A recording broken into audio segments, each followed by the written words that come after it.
Share market పెట్టుబడుల పేరుతో అనంతపురం జిల్లాలో ఒక ఊహించని భారీ మోసం వెలుగులోకి వచ్చింది. 100కు 1000 ఇస్తామంటూ ఆశ చూపించే కేటుగాళ్లు లాజిక్స్ నమ్మి అమాయక ప్రజలు ఏకంగా 25 కోట్ల రూపాయలు నష్టపోయారు. నమ్మకమే పెట్టుబడిగా సొంత బంధువులు ప్రాణ స్నేహితులకే భారీ టోకరా వేశాడు ఓ కేటుగాడు. అందిన కాడికి వసూలు చేసి ఇప్పుడు గుట్టు చప్పుడు కాకుండా ఉడాయించాడు. ఈ ఘోర ఉదంతం అనంతపురం జిల్లా బుక్కరాయ సముద్రం మండలం వెంకటాపురం గ్రామంలో చోటు చేసుకుంది. గ్రామానికి చెందిన దొంగల నరేష్ రెడ్డి అనే వ్యక్తి షేర్ మార్కెట్లో ఇన్వెస్ట్ చేస్తే లాభాల పంట పండుతుందంటూ నమ్మబలికాడు.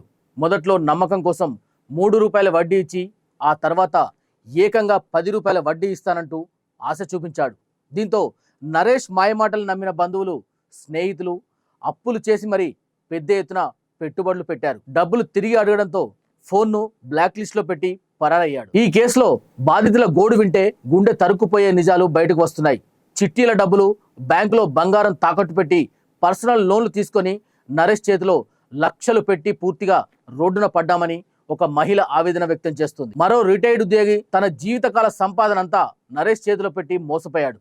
చివరకు తనకు ఆరోగ్యం క్షీణించి కోమా స్టేజ్లో ఉన్న ఆసుపత్రి ఖర్చులకు కూడా నరేష్ ₹1 ఇవ్వకుండా ఫోన్ బ్లాక్ చేశాడని కన్నీరు మున్నీరవుతున్నాడు.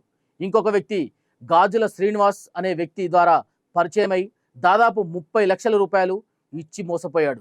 గతంలో ఇలాగే నరేష్ను నమ్మి డబ్బులు పోగొట్టుకుని వైద్యం అందగా కొందరు క్యాన్సర్ పేషెంట్లు టీచర్లు కూడా చనిపోయారని బాధితులు ఆరోపిస్తున్నారు. మొత్తంగా చూస్తే దాదాపు 120 మందికి పైగా బాధితుల నుంచి ఈ కేటుగాడు 25 కోట్ల రూపాయల వరకు వసూలు చేసినట్లు తెలుస్తోంది.